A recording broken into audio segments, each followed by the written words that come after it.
الشيطان الرجيم بسم الله الرحمن الرحيم السلام عليكم ورحمة الله وبركاته الحمد لله الذي خلق الموت والحياة ليبلوكم أيكم أحسن عملا وهو العزيز الغفور اللهم صل وسلم وبارك على محمد وعلى آله وصحبه ومن تبعهم بإحسان إلى يوم الدين أما بعد فيا عباد الله اتقوا الله أوصيكم ونفسي بتقوى الله فقد فاز المتقون رب اشرح لي صدري ويسر لي أمري واحلل عقدة من لساني يفقه قولي ربنا زدنا علما وارزقنا فهما وقال الله تعالى في كتابه العزيز أعوذ بالله من الشيطان الرجيم أفلا يتدبرون القرآن أم على قلوبهم أقفالها أم على قلوبهم أغفالها صدق الله العظيم. Pertamanya marilah kita memanjatkan syukur pada Allah Subhanahu wa taala. Alhamdulillah pada pagi yang penuh keberkatan ini dapat kita bertemu. InsyaAllah saya telah berjanji dengan tuan-tuan untuk membaca sebuah buku iaitu 25 ayat Al-Quran pilihan muhasabah jiwa dan minda. Walaupun kita dalam kuliah subuh, kita cuba untuk mudahkan supaya pembacaan kita pada pagi ini tidak menjadi berat. Tapi tajuk ini adalah untuk kita sama-sama mengambil satu panduan betapa mustahaknya untuk kita memahami ayat Al-Quran secara tadabbur, secara pemahaman yang benar tuan-tuan. Sebab hari ini ramai orang membaca ayat, menghafal ataupun mendalami hukum-hukum tajwid di dalam Quran, tapi mereka tidak mendalami tentang aspek kefahaman Al-Quran itu sendiri.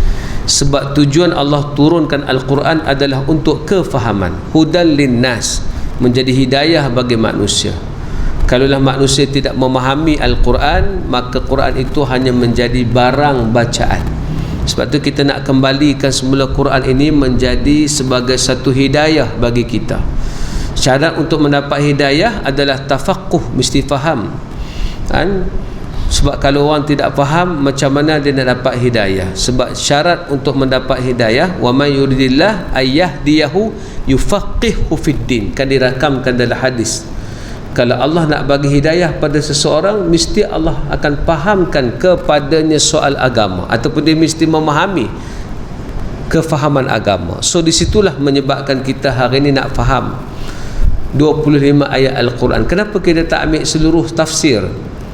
25 ayat Al-Quran ini adalah ayat selektif yang telah dipilih oleh seorang penulis yang telah menyusun buku 25 ayat Al-Quran pilihan ini, iaitu Ustaz Hilal Ashraf. Dia susun buku ini agar kita betul-betul memahami 25 ayat Al-Quran yang menjadi sendi.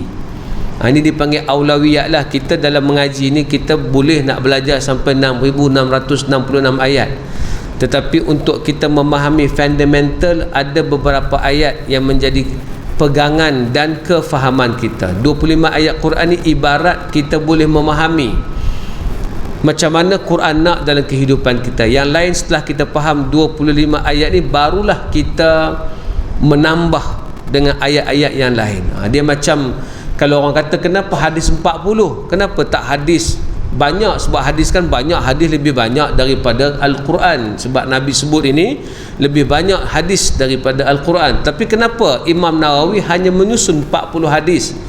Kerana susunan itu menunjukkan itulah sendi-sendi agama. Begitu juga 25 ayat ini adalah sendi untuk kita boleh hidup di atas muka bumi. Kalaupun kita tak sempat untuk mendalami ayat-ayat lain, tapi sempat untuk memahami 25 ayat ini, insya-Allah dia sudah cukup menjadi sendi kepada kita. Sebab tu tajuk buku ni adalah 25 ayat Al-Quran pilihan muhasabah jiwa dan minda, kerana dia lebih bersifat muhasabah, lebih pada bersifat untuk kita recall balik, lebih kepada bersifat untuk kita menghitung. Hasibu anfusakum, hendaklah kamu hitung diri kamu. Makna kita nak membetulkan semula jiwa kita, pertamanya. Yang kedua, minda kita. Sebab hari ini dua perkara inilah perkara yang mustahak dalam kehidupan seorang Muslim. Tanpa membetulkan jiwa dan tanpa membetulkan minda, maka manusia akan sengit daripada jalan Allah Subhanahu wa taala. Jangan kita kata bahawa kita sepanjang masa kekal dengan keimanan dan kita sepanjang masa berada dalam hidayah. Kena ingat, kalau kita tidak muhasabah, walaupun kita sudah berada dalam hidayah, lama kelamaan kita pun boleh terpesong, tuan-tuan. Dia bukan makan masa sehari dua, dia akan makan masa yang panjang, makan masa panjang. Sebagai contoh lah, tuan-tuan, sebagai contoh, ni mutaakhir ni tiba-tiba timbul satu movement, tak tahulah movement tu mai pada mana, kita pun tak faham. Timbul satu movement, apa dia? Kalau dengan agama ni kalau dengan agama ni tak perlu kita nak berhujah, tak perlu kita nak ada dalil. Hujah dah cukup lah, dalil ni tak payah, dalil untuk orang awam ni tak penting. Tuan-tuan, perkataan itu nampak macam benar, tapi lama esok dia akan jadi agak bahaya. Kenapa? Lama-lama orang akan faham. Nak faham agama tak perlu dalil, cukup dengar orang-orang agama kata, kita percaya. Dia akan ada bahaya, tuan-tuan, kerana orang agama pun ada khata' wan nisyan, ada benda tersalah dan ada benda lupa. So bila kita lupa, fundamental kita adalah merujuk balik kepada dalil-dalil yang dikemukakan oleh Allah Subhanahu wa taala, tuan-tuan. Dan timbul pula satu cop lagi, tuan-tuan. Siapa yang asyik tanya dalil, Wahabi. Tuan-tuan, siapa yang asyik tanya dalil, ni dalil apa ni? Ni hukum ni, awak ambil hukum ni kat mana? Oh, siapa tanya soalan tu, Wahabi. Ini cop yang cuba diketengahkan. Macam ada satu movement yang cuba dibuat untuk meletakkan cop ini. Kena ingat, Wahabi satu kefahaman. Kita tetap berpegang dengan mazhab Asy-Syafi'i dan kita tetap berpegang dengan ahli sunnah wal jamaah. Kita tetap belajar tauhid sifat 20. Kita tetap belajar berkenaan dengan apa yang pernah diajar oleh ulama-ulama dulu kepada kita. Dan ulama dulu pun sentiasa bercakap berdasarkan hujah. Kenapa tiba-tiba ada kempen? Kempen apa? Kalau mengajar ni tak payah dalil-dalil lah. Dalil-dalil ni untuk kita nak ngaji khusus ya. Untuk orang awam ni cerita gitu sudah. Yang paling tak tahan bila ada kempen. Tok Kenali pun ceramah dulu ataupun bersyarah dulu, tak pernah sebut dalil kepada orang awam. Perkataan itu nampak macam simple, tapi lama kelamaan kalau tidak dimuhasabah jiwa dan minda, akhir sekali takut berlari, tuan-tuan. Macam saya sebut tadilah, Imam Syafi'i sangat menegaskan tentang dalil. Sebab tu dalam satu ucapan dia, orang tanya mazhab dia macam mana, dia kata idza sahal hadis fahuwa madhhabi. Mana-mana hadis yang sahih maka itu mazhabku. Jadi Imam Syafi'i meletakkan mahar. Di situlah nak bagi satu kefahaman. Apa dia? Nak bagi satu kefahaman. Agama ini kalau kita tak muhasabah balik, kita tak hitung jiwa kita, kita tak betulkan minda kita, beragama pun kadang-kadang lari daripada jalan dia. Nak tahu lari tak lari daripada jalan, tuan-tuan, di Indonesia dulu, sebelum adanya Kiai Ahmad Dahlan yang memberikan suatu reform kepada masyarakat Indonesia, zaman sebelum Syekh Ahmad Dahlan, orang di Indonesia kuat berpegang dengan Islam, tapi Islam yang bercampur dengan khurafat, Islam yang bercampur dengan adat yang tidak tepat. Contohnya, bila nak buat kenduri tahlil, bila nak buat tahlil kena ada kenuri. Kenuri pula kalau tak buat macam tak sah. Dengar macam tak sah. Apa maksud macam tak sah? Kenuri ni tak wajib, kenuri ni tak perlu pun. Tapi kalau nak buat baca Yasin, nak buat majlis-majlis agama, mesti kena buat nasi ambang. Kalau tak buat yang tu tak boleh. Orang dah jadi macam kefahaman, nak ada makan baru boleh buat kenuri, baru boleh buat tahlil, baru boleh buat bacaan Yasin, tuan-tuan. Nak tunjuk pada kita apa dia? Adat bercampur dengan ibadat, dan yang adat tadi diangkat standard dan statusnya macam kalau tak buat dia terkeluar daripada agama. Kalau tak buat tu sekadar sunat, okey. Ceritanya apa? Indonesia sendiri pernah mengalami satu keadaan khurafat yang begitu banyak tuan-tuan, kerana bila tak dimuhasabah jiwa dan minda, inilah problem dia. Jadi kita tak nak benda tu terjadi dalam masyarakat yang sedang canggih ni.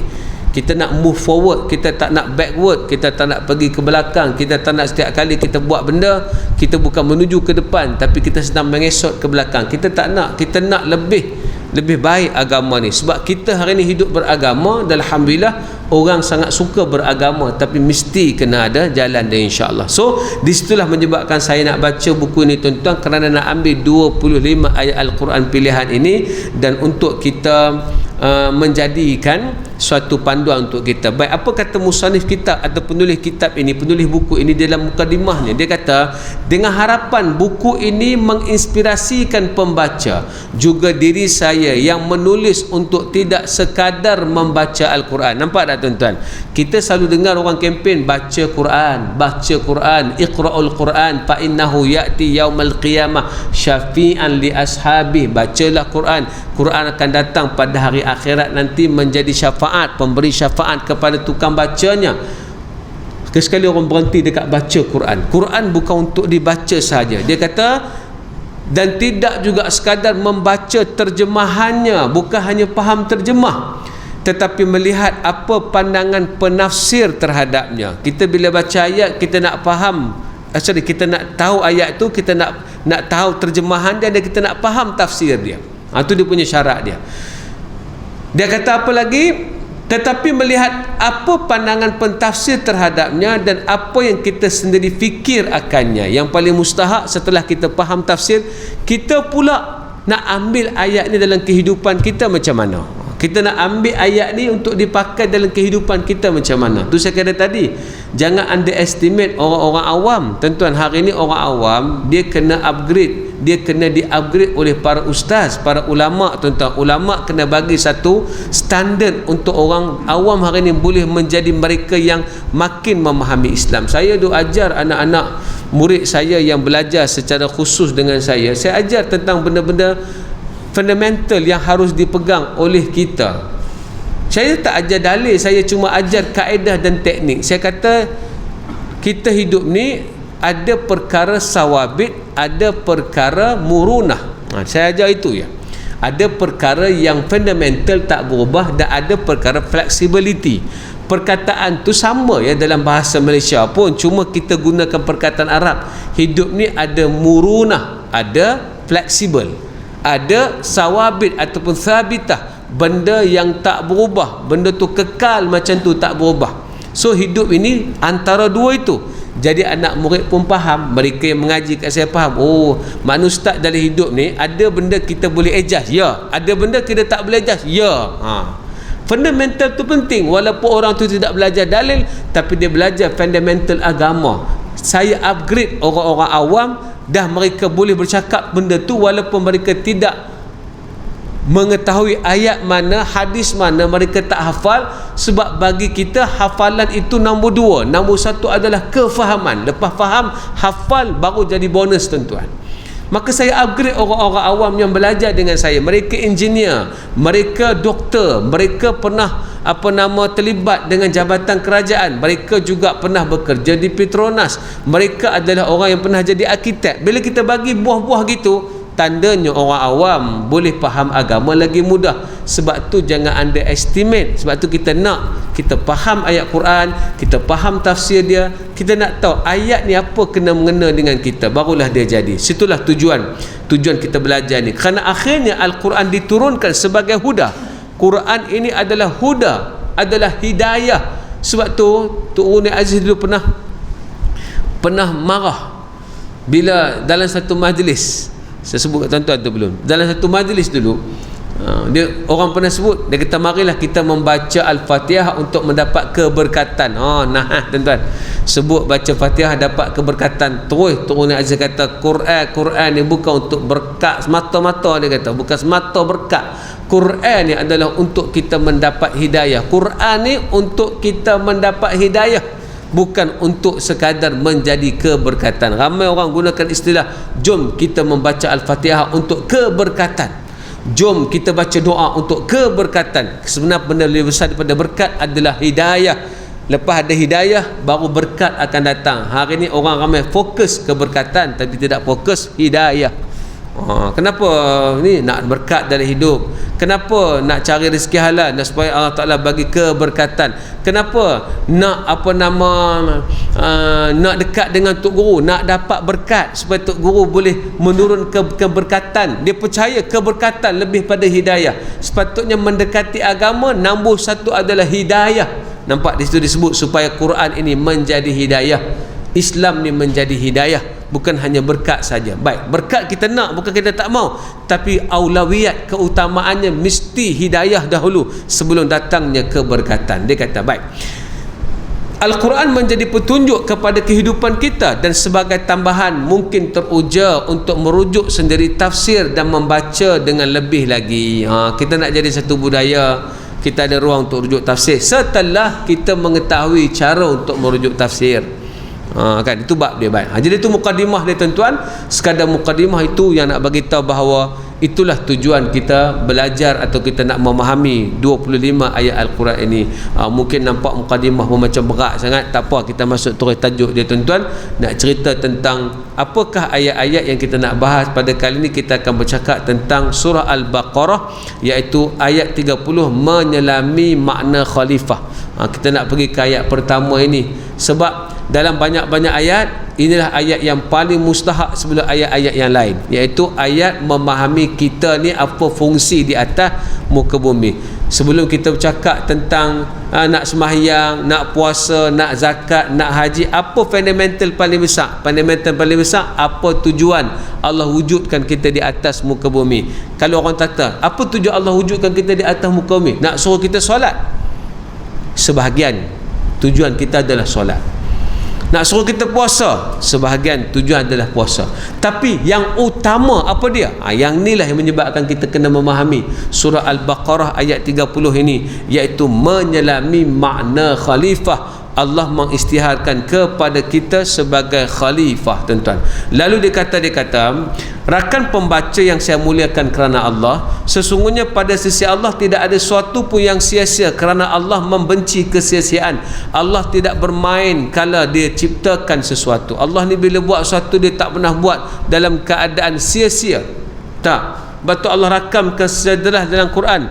Afahasibtum annama khalaqnakum abatha wa annakum ilaina la turja'un. Apakah kamu mengira bahawa kamu dijadikan sekadar sia-sia?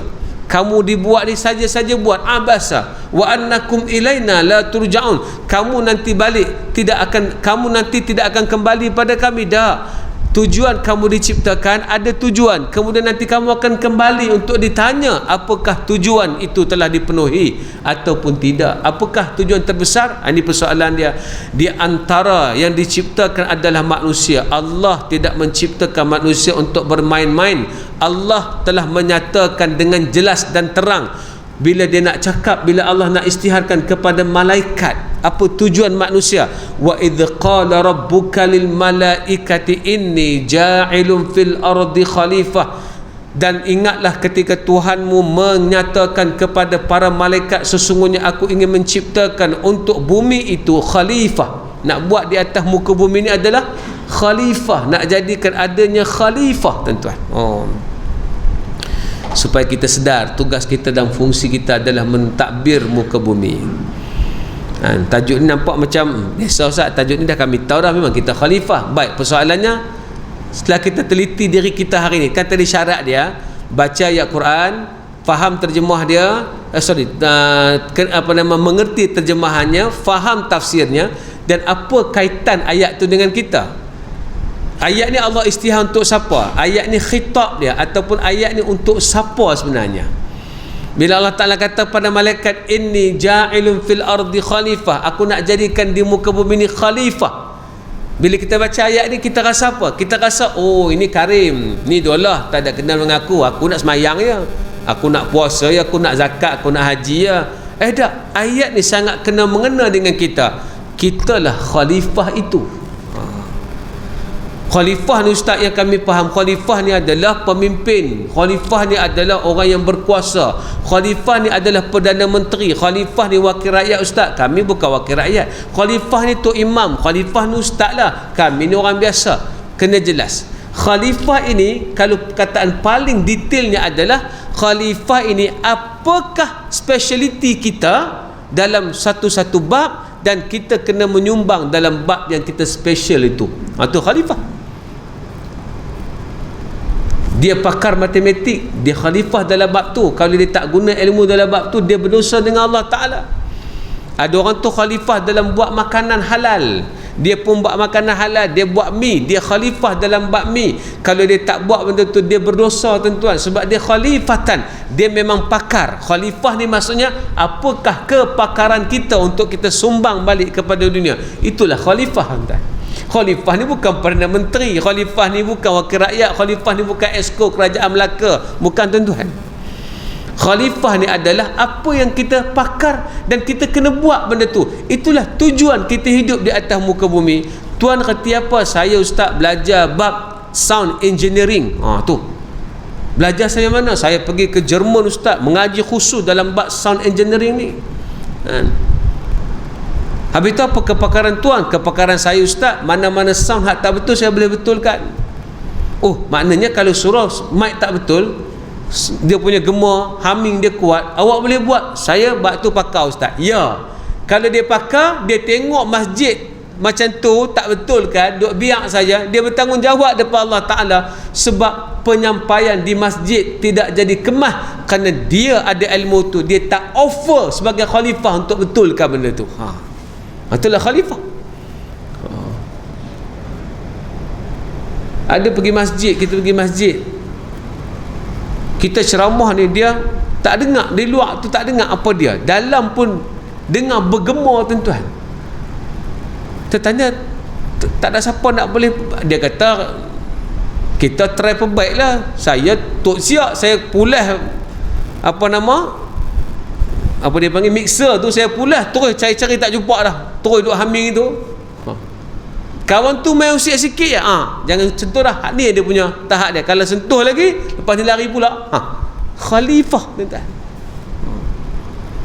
Kalau semua orang faham bab ni, semua orang dia tak akan duduk diam, dia akan menyumbang kerana dia ada kelebihan. Apa ustaz? Apa khalifah ustaz? Khalifah saya Allah bagi bakat. Huwallazi yusawwirukum fil arhami kaifa yasha.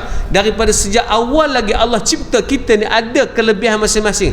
Kelebihan saya dapat detect adalah saya boleh berceramah. Bila saya dapat detect ni? Masa tingkatan 3 tuan-tuan, saya disuruh masuk pidato. Bila saya masuk pidato, easy way untuk saya boleh berpidato. Tapi saya bukan pelawak, saya tak pandai buat lawak tuan-tuan. Maka saya gunakan apa yang saya pandai, balik pada azhar, terus saya berceramah dan betulkan umat. Sebab apa saya berceramah? Bukan semata-mata kerana income. Ingatlah khalifah dia ada dua tadi. Pertama dia kena menyumbang, yang kedua income. Dalam bab khalifah tu menjadi income dia. Jangan salah faham pula. Jangan kata bab khalifah ni kami bagi sumbangan ustaz, dia tak dapat apa-apa. Tak. Dalam hidup ini Allah janji, apa yang kamu bagi, kamu akan dapat balik. Unfiqalak, bila kamu bagi satu, Allah akan ganti balik dalam bentuk bayaran, dalam bentuk balasan. Tu khalifah. Kalau faham itu, khalifah adalah kerjaya. Dia buka syarikat engineering, dia pandai bab tu, dia boleh ukur sistem bangunan, ya, dia adalah khalifah dalam bab tu. Saya jumpa ada satu kawan, dia buat satu syarikat, tuan-tuan, syarikat minyak kerjasama dengan Petronas. Kepakaran dia adalah mengambil minyak yang sudah menjadi kerak. Apabila duduk dalam tangki tu minyak tu dah bergelagak lama, dia guna satu teknik menyebabkan minyak tadi tu boleh dicairkan. Asalnya minyak tu nak buang, tapi minyak tu dicairkan kembali, menyebabkan minyak yang asal kerak itu boleh digunakan semula. Dia spesialis dalam bab tu, menyebabkan dia khalifah dalam bab tu. Dia dapat tender kerajaan dalam bab tu, dan dia dapat income daripada bab tu, dan dia gunakan untuk mengimarahkan muka bumi dalam bab tu. Itulah khalifah tuan. Kalau faham khalifah itu okey. Ada orang dia baca Quran sedap, dia jadi khalifah dalam bab baca Quran. Ada orang dia muazzin sedap, dia khalifah dalam bab muazzin. Cuma kita nak besarkan tajuk ini supaya jangan orang perasan nak jadi khalifah ni hanya dalam bab urusan agama yang khusus sahaja. Tak, khalifah ini dunia memerlukan segala-galanya. Mudah faham. Di mana ada bangunan orang tak Islam, di situ perlu ada bangunan orang Islam. Di mana ada doktor tak Islam, di situ kena ada doktor Islam. Di mana ada kepakaran orang tak Islam, di situ orang Islam kena ada kepakaran itu, tuan-tuan. Ni baru ni baca satu simple lah cerita pasal Didi and Friend, tuan-tuan. Kenapa saya cerita bab ni? Supaya kita tak fikir bahawa dunia ni dah ada belaka dan kita pun duk hiduplah sementara nak tunggu sampai kiamat. Oh dah, Allah Ta'ala dan Nabi cukup marah, tunggu ni. Tak boleh, Islam tak benar langsung tunggu kan? Fantazir, tak boleh tunggu. Dia mesti fathbutu, mesti kekal istiqamah buat satu benda, kekal terus buat. Tak tahulah apa perasaan orang bila tengok Malaysia yang dikatakan tanah Melayu kan. Kita bangga tanah Melayu, yang tinggal tanah Melayu KTM ya tuan, keretapi tanah Melayu, hal lain tak ada dah. Apa perasaan bila tanah orang Melayu dah makin tak ada, tuan? Punca makin tak ada, simple ya. Orang Melayu ambil satu sikap, dunia ini sementara kami nak pulun buat apa? Bila dia tak pulun, apa jadi pada keturunan anak cucu dia? Saya ambil contoh mudah, tuan-tuan. Apa nama Kampung Abdullah Hukum, ada lagi tak tahu? Yang buka Kuala Lumpur ni Abdullah Hukum. Baru ni saya dapat jumpa dengan Roshamno. Ni sebelum PKP, tak baru lah, ada satu program. Dia kata, Ustaz tahu tak, di Kampung Baru tu ada satu tanah Abdullah Hukum. Sebab dia mula-mula buka Kuala Lumpur. Bukan Ya Ahlul. Ya Ahlul ni apa istilah kalau bahasa Arab ni dalam bahasa agama negeri, pengimarah, ataupun yang buat Kuala Lumpur tu establish adalah Ya Ahlul, tuan-tuan. Tapi yang betul-betul miliki Kuala Lumpur, tanah-tanah sekitar tu yang betul-betul buka adalah Abdullah Hukum. Dia kata ada cicit keturunan Abdullah Hukum ni, mereka automatically jadi jutawan. Apa punca jadi jutawan? Company besar nak beli tanah di situ. Tanah tu milik mereka. Mereka nak beli tanah daripada keluarga keturunan Abdullah Hukum. Cucu-cucu dia, cicit-cicit dia bincang, ya kita jual lah tanah ni, pasal kita pun tak boleh pegang lah. Mereka pun jual tanah, secara terkejut menjadi jutawan. Kalau mereka tak belajar manage kewangan tadi, lama-lama dah bukan jutawan dah, tak ketahuan pasal duit tu habis beli kereta, duit tu habis semua-semua. Takut ada satu falsafah, apa dia? Hidup ni sementara lah, ni lah nak rasa kita pun tak lama nak hidup, kiamat pun nak datang dah. Maka tanah tu pun dimiliki oleh company yang besar, sudah tidak ada lagi aset milik Abdullah Hukum. Dan cucu-cucu dia kalau tak buat sesuatu, cicit dia tak buat sesuatu untuk menjadi khalifah, maka hilanglah kewujudan keluarga Abdullah Hukum di tengah Kuala Lumpur, tuan-tuan. Adakah itu tidak agama? Itulah agama. Ini bukan cerita dunia, ini cerita agama. Cerita dunia adalah perkara lara dan sia-sia. Wa mal hayatud dunya illa mata'ul ghurur. Tiadalah kehidupan dunia ini melainkan sia-sia belaka. Bila kita cakap benda kewangan, apa kebendaan, kita cakap orang duk sibuk bincang bab jam. Oh, jam aku mahal, jam aku ada 400,000, saya pakai jam ni tak mahal, 500,000 ya. Itulah lara. Ada duit tabur kemudian pijak, itu lara, tuan-tuan. Buat rumah besar-besar ada 18 bilik, duduk laki bini ya, itu lara, tuan-tuan. Beli kereta mewah sampai 70 biji kereta tu, kena upah pula satu orang untuk pergi start kereta. Tanya, hang kerja apa? Aku kerja start kereta. Start kereta. Kerja aku start kereta ya. Kereta tambah banyak. Kereta tu pakai dak. Buat apa saja? Collection. Lara. Berapa ramai orang yang hanyut gitu. Oh, kain aku ni baru. Orang tak mau dengar semua benda tu. Tuan-tuan, orang putih pun faham bab ni. Kalau kita tak faham, kita bukan khalifah. Ni baru ni orang tanya, orang paling kaya dalam dunia, Elon Musk. Elon Musk kan sekarang tengah top. Dia akan bertukar antara Bill Gates, kemudian naiknya Warren Buffett, kemudian naiknya Jeff Bezos kan, Amazon. Sekarang ni giliran Elon Musk menjadi orang terkaya di dunia pasal dia menjual ataupun dia buka share Tesla dia, tuan-tuan. Ni otak yang kita fikir, ialah dia jadi kaya mungkin sebab keluarganya asal kaya, tu saya sebut tadi. Cerita Elon Musk jadi kaya ni pasal dia memang dapat fund daripada family dia, tapi dia nak buat. Tu saya kata, ada orang dia nenek moyang dia ada tanah, kalau dia dapat duit tanah tu, dia buat something, dia jadi something, dia jadi khalifah. Elon Musk ni memang ada background fundamental yang kuat, family yang bagus.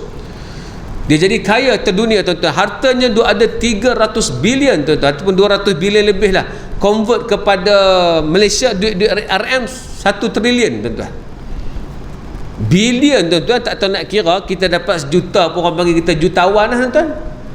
Nak dapat 1 bilion kena ada 1000 juta, tuan-tuan. Dia ada 300 ataupun 200 bilion. Convert pada duit Malaysia ada 1 trilion duit dia, tuan-tuan. Orang paling kaya dalam dunia. Orang pun zoom dia, bukan dari segi Tesla, bukan dari segi apa dia nak buat, bukan dari segi teknologi dia sedang launching, bukan. Orang zoom dia tentang kehidupan dia. Orang tanya, rumah di mana? Sebab orang dapat tahu rumahnya berada di Texas, dan rumahnya pula hanyalah sebuah rumah kecil, dan harga rumah yang kecil itu adalah 50,000 US dollar sahaja. Dia convert dengan duit Malaysia berapa? 50,000 US dollar? Tak ingat 200 lebih ke 300 lebih? Lebih kurang tu lah, kali 4 tak? 50 kali 4, dalam 200 lebih. 200,000 lebih. Cuba tuan-tuan bayang, rumahnya 200,000 lebih. Rumah tuan-tuan sekarang berapa? Mesti rumah tuan-tuan dah 300,000, 400,000. Rumah saya beli 200,000 lebih 10 tahun yang lalu. Sekarang rumah saya dah 400,000 lebih. Rumah Elon Musk di Texas, tuan-tuan, berharga 50,000 US dollar. Rumah yang sangat kecil, rumah box saja. Orang tanya kenapa duduk situ, kenapa ada rumah kecil? Dia kata nak buat rumah besar-besar apa? Sebab dia tak ada keperluan terhadap benda tu. Keperluannya adalah nak melihat hari ini dunia menjadi lebih baik. Tak ada lagi orang pakai minyak yang merosakkan lapisan ozon. Semua pakai kereta elektrik, dan kita nak buat supaya dunia ini makin aman, makin baik sebab menggunakan tenaga elektrik. Kita nak dunia ini jadi lebih baik. Dia pula fikir jadi khalifah, tuan-tuan.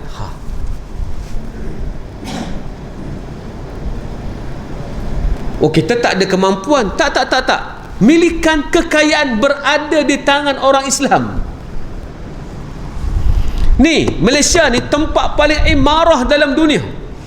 Ada seorang yang menulis satu buku, tajuk dia Jutawan Senyap. Dia kata, siapa duduk di Malaysia, dia menjadi miskin dan dia tidak buat sesuatu, dia memilih untuk menjadi miskin. Kerana di Malaysia, mustahil kamu boleh miskin. Tapi orang semua bercakap apa? Luar kerja tak ada lah ni, rasa macam nak pergi Indonesia, kerja di Indonesia pula. Kenapa ada perkataan-perkataan tadi? Sebab mindset orang Islam tidak setting. Dia khalifah. Maksud khalifah, dia tidak boleh berada di bawah orang. Dia mesti menguasai. Kalau dia fikir nak menguasai, banyak ruang yang ada, tuan-tuan, di atas muka bumi ini. Sebab tu pesan-pesan kita pun kena betul ya ke anak-anak. Esok dah habis mengaji, pergilah kerja mana-mana. Perkataan kerja tu jangan tukar, tuan-tuan. Buatlah sesuatu, sama ada benda tu kita buat sendiri ataupun kita tumpang orang, tapi satu hari mesti kita keluar daripada menumpang orang. Tu saya habis ceramah baru ni satu surau, tuan-tuan. Habis saya ceramah bab khalifah ni, satu hamba Allah tu terus kata, betul ustaz kata, saya ni ustaz kerja dengan Cina lama dah. Ada satu bos saya tu, saya kerja, saya driver dia, bos Cina ustaz. Dia pun betul-betul khalifah. Dia pula syarah ke saya, tuan-tuan, lepas kuliah dia. Dia pun betul-betul khalifah. Apa maksud tu haji? bos saya tu dapat belakang dah, semua dapat, income pun tinggi, gaji pun tinggi, dah dapat macam-macam benefit dah company bagi, tapi lalah dia kata apa? Nak berhenti ke? Tak boleh duduk sini. Pasal apa bos nak berhenti? Ni jawapan yang menarik. Sebab kalau wah kerja sini atas wah ada orang lain lagi. Jadi wah tak boleh hidup bebas, wah mesti ikut arahan dia. Wah mau, wah boleh buat keputusan sendiri, wah mesti berada di atas semua orang. Benda tu dia kata apa ustaz? Melayu dengan orang India tak ada benda tu. Orang Melayu kau dapat siapa payung dia payung sampai ke sudah tuan. Cerita ni bukan nak melemahkan manusia. Cerita ni nak suruh kita jangan normalisasikan. Oh khalifah ni bukan aku. Tak. Khalifah tu kita tuan-tuan. Kalau semua orang faham konsep ni, insya-Allah tuan-tuan, tak lama lagi muka bumi ni akan kembali imarah dengan agama. Tapi hari ni tak boleh imarah. Tengok baru ni berlaku satu kes tu menarik tuan-tuan. Satu orang naik bas express, namanya Sunny Express. Ni nak cerita khalifah ni kalau nak faham. Dia naik bas Sunny Express, dia merungut. Hari ni jangan main Facebook, Telegram, Instagram ni semua dia functionality dia kuat tuan-tuan.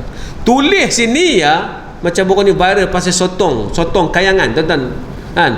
2 ekor sotong harga 100, kawan pun bubuh tuan. 2 ekor sotong 100, KPDHP lah, mai siasat terus tuan. Mari siasat pasal sotong harga kayangan.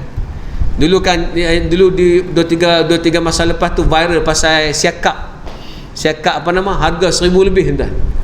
Kawan tu diviralkan tuan-tuan, hari ni dia hampir kena denda 50,000 tak silap saya, kalau dia tak boleh bagi penjelasan kenapa siakap dia lebih mahal daripada segalanya.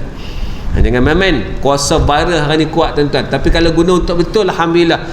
Satu orang ni naik bas Sunny Express, dia naik bas, dia pergi habaq dekat driver, dia kata saya nak berhenti solat subuh. Driver tu buat bangang, tak tahu tuan-tuan, buat tak peduli, tak berhenti. Kawan tak boleh solat subuh, dia tulis dalam Facebook tuan-tuan, saya naik bas tak berhenti, tak solat subuh. Ni orang Islam ke apa? Kalau dia tak Islam saya boleh faham, dia Islam kenapa tak berhenti? Kita turun kencing pun, bila turun kencing ada yang tertinggal bas punya nak laju tak tahu bagaimana. Tuan-tuan, apa kata pihak Sunny Express? Orang yang tidak menunaikan solat subuh dan tak berhenti untuk customer solat subuh, kami kenakan tindakan tata tertib. Sebab apa Sunny boleh kenakan tindakan tata tertib? Pasal dia own company itu, dia khalifah dalam bab-bab, dia boleh ambil tindakan. Cuba company itu bukan orang Islam punya, dia akan cakap apa? Oh itu semayang awak tak campur, awak tak tahu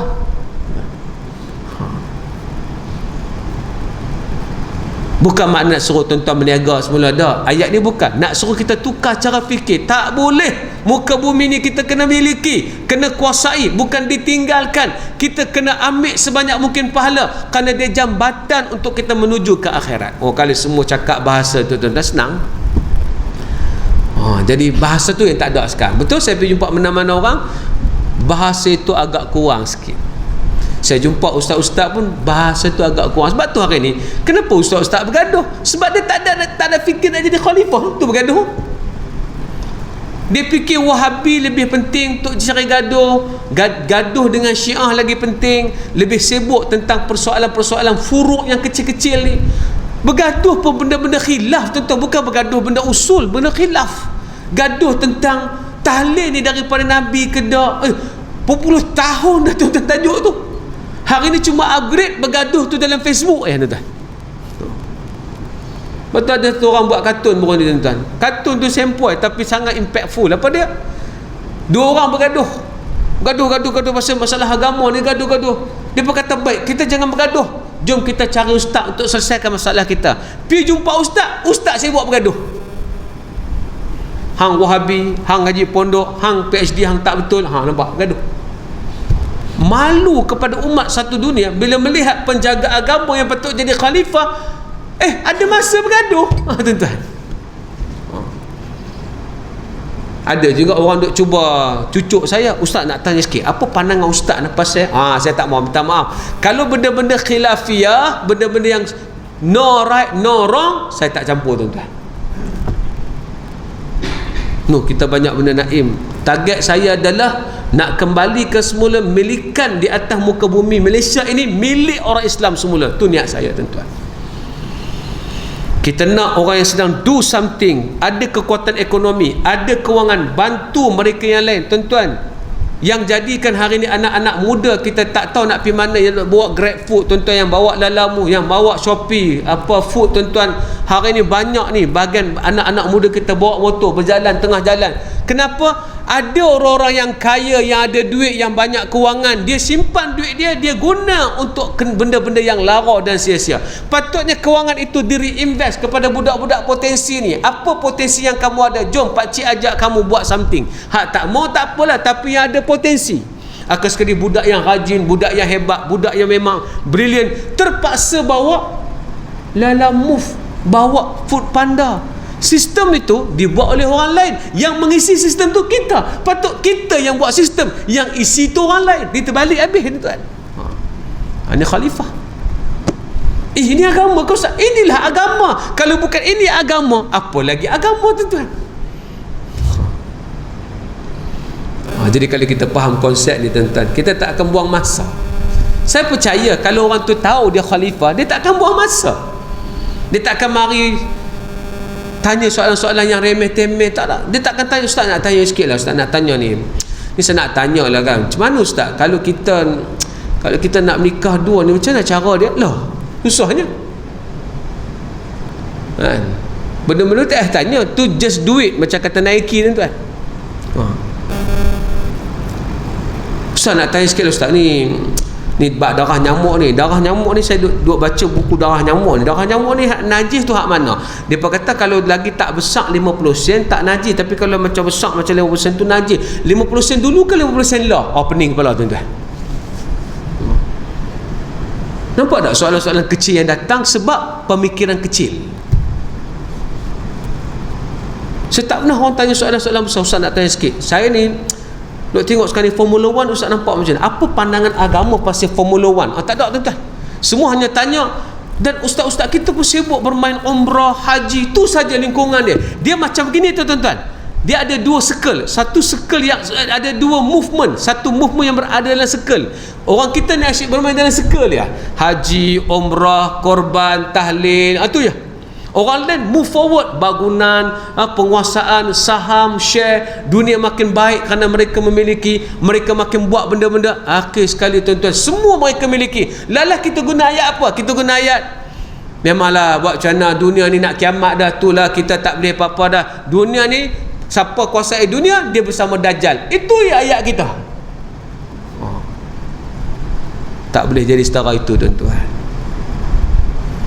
Memang kita tak boleh buat apa. Ustaz kami nak suruh Ustaz nak suruh kami buat apa tak? Buat tak perlu. Pemikiran dulu perlu. Kalau pemikiran kita betul, cakap kita betul. Bila cakap kita betul, kita akan ada movement yang betul. Kesian. Saya tengok budak-budak yang bawa dalam move, rajin. Ada budak bawa dalam move, tuan-tuan, PhD. Kenapa bawa dalam move? Tak ada kerja abang nak buat macam mana? Ngaji sambil PhD. Soalan lagi, kenapa sambung PhD? Saya pun tak tahu pasal sambung PhD. Tapi sebab saya rasa saya boleh sambung, saya sambung. Tak ada orang yang boleh ambil dia tunjuk cara. Tak ada orang yang ada initiate nak pergi jumpa dia buat gini. Sebenarnya ramai orang perlukan bimbingan daripada tokoh-tokoh. Saya tengok kemarin beberapa orang yang kaya dalam dunia. Siapa dia? Warren Buffett, Bill Gates, kemudiannya Jeff Bezos. Macam mana mereka start up perniagaan mereka? Rupa-rupanya Bill Gates memang mak dia invest untuk company dia. Ayah tu dah ada mindset anak mesti something, baru jadi. Kalau duduk di kampung pun semua tak ada orang tunjuk jalan, tak boleh. Manusia kena ada orang tunjuk jalan, tuan-tuan. Kalau semua orang faham konsep tu, ya. Saya nak baca kitab, tuan-tuan, takut mengantuk. Syarahlah senang tak? Tapi itulah maksudnya menyelami makna khalifah. Itulah khalifah, tuan-tuan. Jadi jangan ada pun sekelumit perasaan kita bahawa kita nak biasa-biasa saja di atas muka bumi ni. Tak boleh. Orang Islam dijadikan special. Saya ni biasa-biasa, ustaz. Cakap sebagai akhlak dan sopan, ya. Tapi dalaman tak boleh ada perasaan gitu. Nabi ajar kita cakap itu biar bersopan, cakap itu biar berlapik. Saya ni biasa-biasa je cakap, tapi dalam jiwa tak boleh ada perasaan tu. Itu dipanggil adab. Kalau kita kata saya ni luar biasa, saya hebat, itu riak. Tak mahu itu. Kita tak nak cakap, tapi di hati kita, kita tahu kita something. Tak boleh jadi orang biasa-biasa. Kalau ada perasaan tu, insya-Allah tuan-tuan, kita tak akan bergaduh, kita tak akan involve dalam perkara merapu dan lara. Lara merapu ni apa dia? Bukan main judi, bukan arak tuan-tuan, yang itu lara yang berkaitan dosa. Ini benda-benda yang kita duk anggap tak apa bincang. Dah. Benda buang masa jangan bincang tuan-tuan. Wallahu alam, itulah sebenarnya sikit insya-Allah tajuk kita pada pagi ni. Maknanya menyelami makna khalifah ini adalah kita kena letak betul-betul kita memang dijadikan untuk berada di atas muka bumi. Allah dah sebut dalam Quran tuan-tuan, dalam surah Al-An'am, wa huwal ladzi ja'alakum khalaifal ard. Sesungguhnya dia Allah menjadikan kamu sebagai khalifah di atas muka bumi. Wa rafa'a ba'dakum fawqa ba'din darajat. Dia mengangkat sebahagian darjat lebih tinggi daripada sebahagian yang lain. Bila dia betul-betul boleh buat misi tertentu yang dia buat tuan-tuan. Alhamdulillah, hari ini mereka yang buat something teruskan tuan-tuan. Tuan-tuan yang masih buat satu teruskan tuan-tuan. Tuan-tuan ada benda nak buat, tuan-tuan kena terus buat, jangan berhenti. Anak muda di sana perlukan bimbingan kita. Saya sangat-sangat benda tu tuan-tuan. Anak muda di luar sana perlukan bimbingan kita. Kita boleh bagi panduan dan pandangan pada mereka tuan-tuan. Dengan benda kita spesialis dalam bab tu, kita memang expert dalam bab tu, mereka boleh mendapat maklumat tu pada kita insya-Allah. Anak muda mereka cuma tak ada panduan, mereka ada hamasah, mereka ada semangat yang kuat, mereka ada kemampuan. Macam kata syair, asyabab syu'batun minal junun. Orang muda ni sebahagian daripada kegila-gilaan. Kegilaan tu duduk di otak mereka tuan-tuan. Tapi kalau mereka tak dapat bimbingan, tu jangan marah. Hari ni banyak orang hanya marah. Anak muda kita naik motor laju, naik motor laju. Lalas sekali tuan-tuan, siapa yang menggunakan budak-budak naik motor laju ni? GrabFood. Yang menyebabkan guna naik motor laju siapa dia? Dulu Pizza Hut. Pizza nak sampai kena panas, kalau tak panas tak boleh. So nak kena cari pemandu yang laju. Pemandu ni laju sungguh tuan-tuan. Sambil pegang handset dia kono tengok kereta dia buat tak tahu lah. Memang expert lah. Tapi siapa nak bagi ruang dekat dia? Depa tu lah. Kita hanya geleng kepala. Apa nak jadi dengan anak orang muda lah ni? Ni bahasa yang kita dengar selalu. Ubahlah minda kita. Tukar daripada menjadi hamba untuk Allah, tapi tukarlah minda kita menjadi khalifah. Aku khalifah kot, aku tak boleh kena harus cakap begitu dengan diri, bukan cakap dengan orang, cakap dengan diri. Kalau tak boleh cakap depan cermin, mat aku khalifah kot, mat Zul khalifah kot. Kalau tak buat satu, mati jumpa Allah nak abang apa? Dunia ni orang yang kuasai, takkan tak malu jumpa Allah. Setiap inci muka bumi ni semua orang miliki. Aku buat apa di atas muka bumi ni sampai tak boleh ambil balik? Nak jawab apa dengan Allah esok? Tu perkataan hari-hari depan cermin tuan-tuan. Wallahu alam. Terima kasih banyak. Terima kasih atas sokongan. Terima kasih kerana sudi mendengar. Maaf kalau letiran yang panjang, tapi nak bagi faham menyelami sungguh makna khalifah, itulah maksudnya insya-Allah. Innahu wasamiun alim. Saya berhenti kat tu insya-Allah. Di belakang sana tu ada tabung tuan-tuan. Saya sedang mengusahakan dan sedang melancarkan satu website yang saya telah buat dengan rakan-rakan, namanya ustazpro.com. Kita telah buat ustazpro.com ni untuk dalam bentuk website tuan-tuan, sebelum kita menyiapkan aplikasi dia insya-Allah. Aplikasi dalam pembikinan dan agak akan masa panjang sikit insya-Allah. Cuma kita pergi ke web dulu agar benda ni dapat bertatih terlebih dahulu. Dan kalau tuan-tuan masuk ke ustazpro.com ni tuan-tuan, memang akan ada sikitlah problem, dia memang slow sikit. Sebab kita baru testing mode tuan-tuan, kita baru nak test. Semoga tuan-tuan boleh dapat video-video dalam ni. Sekarang ni first stage ni adalah kita bubuh video dulu, video-video yang saya buat 3 minit 4 minit untuk bagi semangat, motivasi. Dan video saya banyak jenis tuan-tuan, bukan hanya cerita pasal agama. Ada bab Lego, ada bab Ferrari, ada bab Lamborghini, ada bab tentang berkenaan dengan sejarah orang Islam kita, orang Melayu kita. Nak cerita bahawa saya kumpulkan semua video itu dalam website Ustaz Pro ni tuan-tuan. Sebab asal dulu saya buat Ustaz Zul ID, tapi saya nak upgrade bagi banyak sikit supaya ustaz jadi profesional. Maka saya nak para ustaz nanti boleh join saya. Cuma kalau tuan-tuan buka untuk awal ni, ustaz lain tak ada lah. Kita baru ada satu fasa yang pertama, kita masukkan video, kita bagi nota, kita bagi informasi tuan-tuan, infografik, agar tuan-tuan dapat engage dengan ni. InsyaAllah kita akan pergi lepas ni pula, akan ada live, ada stream live tuan-tuan, akan ada ustaz-ustaz lain dalam tu, akan ada kitab dan sebagainya, banyak lagi perancangan kita. Cuma untuk awal ni kita buat. So saya nak ajak tuan-tuan join, dan kalau tuan-tuan rasa tuan-tuan boleh join, tuan-tuan rasa kena dengan jiwa tuan-tuan, memanglah saya punya style ni adalah lebih kepada bercakap tentang khalifah. Ustaz Pro ni mewakili perasaan dan sikap khalifah tuan-tuan. Mesti mendunia, cakap tentang dunia, tapi mesti dunia itu di-convert menjadi akhirat tuan-tuan. Saya represent company ni dalam Ustaz Pro tuan-tuan, insyaAllah. UstazPro.com ni dia punya barcode, dia akan ada tuan-tuan, ada handset yang boleh scan benda ni, tuan-tuan akan scan menggunakan kamera, dia akan terus pergi kepada tuan-tuan punya terus pergi ke website ni, insya-Allah. Dan macam biasalah tuan-tuan, ini semua berbayar tuan-tuan. Kenapa saya tak guna YouTube, tak guna Facebook ya tuan-tuan? Macam sebut tadi ya, kalau kita masih berfikir YouTube adalah tempat terbaik, Instagram adalah tempat terbaik, TikTok adalah tempat terbaik untuk agama, tak khalifah kita. Asyik duk tumpang sistem orang ya. Takkan kita tak boleh buat sistem sendiri? Terang mana sangat kita sampai tak boleh buat sistem kita sendiri tuan-tuan. Cuma untuk awal ni memang slow, memang lambat, sebab semua server itu dibayar, dan berdasarkan bayaran yang duit adalah setakat ni kita bayar 600 tahun tuan-tuan untuk jalankan server ini, dan memang lambat lah tuan-tuan. Nanti satu hari bila ada orang komit untuk menyebabkan kita berjuang bersama-sama, tuan-tuan komit dengan saya, insya-Allah kalau tuan-tuan mau, maka kita akan upgrade sistem, kita akan upgrade semua sampai satu tahap nanti apabila orang nak cakap pasal agama, nak tahu pasal kualiti Islam, orang akan pergi ke Ustaz Pro. Dan kerana saya tak gunakan medan yang lain, kerana saya tak nak Islam itu tak kondusif, tak mau tuan-tuan. Duduk dalam Facebook, duduk dalam YouTube bukan tak boleh, tapi tak kondusif. Kenapa saya kata tak kondusif? TikTok ada ceramah agama tak? Ada Ustaz Dasuki dalam TikTok? Ada. Tapi bawah Ustaz Dasuki tu ada budak perempuan sedang menari, sedang membuat no bra challenge tuan-tuan. Apa jadi pada agama? Dia ibarat ceramah ni kita tak buat di surau, tak buat tempat khusus macam ni.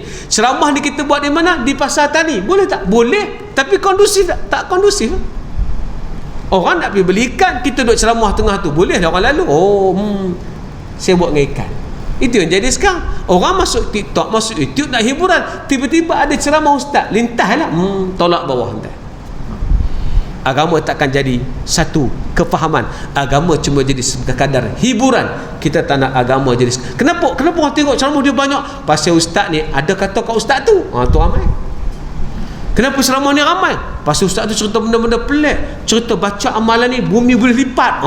Dia jadi hiburan. Dia bukan jadi ilmu tuan-tuan. So saya memang bertukar lumus untuk pastikan lepas ni kita ada apps pula, insya-Allah. Bila sampai masanya kita download apps ni, insya-Allah, dan kita guna platform kita sendiri. Lama kelamaan umat Islam akan kuat kerana kita tidak bergantung kepada orang lain. Kita guna sistem kita sendiri, insya-Allah. So siapa bersama, ada tabung di belakang sana tuan-tuan untuk bersama, dan tuan-tuan boleh log in kalau tuan-tuan rasa nak bersama. Maka insya-Allah terima kasih apa yang tuan-tuan bersama tu, insya-Allah. Bantu saya tuan-tuan agar Islam boleh pergi lebih jauh. Yang paling mustahak kita nak kumpulkan ustaz-ustaz, agar jangan ustaz-ustaz ni tak berautoriti bercakap semua benda tu, tak. Kita bimbang banyak sangat ustaz sekarang ni, tapi kita tak tahu dia ada autoriti tak dalam bab tu. Dalam Ustaz Pro nanti kita akan bagi siapa ustaz ni, apa kepakaran dia, apa speciality dia ni bidang apa, ada tauliah ataupun tidak. Kita akan buat sampai tahap tu. Kita bukan sembrono ambil semua orang, kita nak ambil orang yang boleh menyampaikan agama secara profesional tuan-tuan, bukan hanya menyampaikan agama begitu saja, kita tak nak. Jadi ada tabung di belakang sana, ada barcode ni, kalau tuan-tuan nak scan pun boleh. Terima kasih. Itulah harapan saya agar satu hari Ustaz Pro ni menjadi kebaikan untuk semua. Assalamualaikum warahmatullahi wabarakatuh. Bismillahirrahmanirrahim. Alhamdulillah alamin hamdan yuwafi ni'amahu wa yukafi'u mazidah. Ya rabbana lakal hamdu kama yanbaghi li jalali wajhika wa azimi sultanik. Allahumma faqihna fid din wa 'allimna bit ta'wil. Walhamdulillahi rabbil alamin.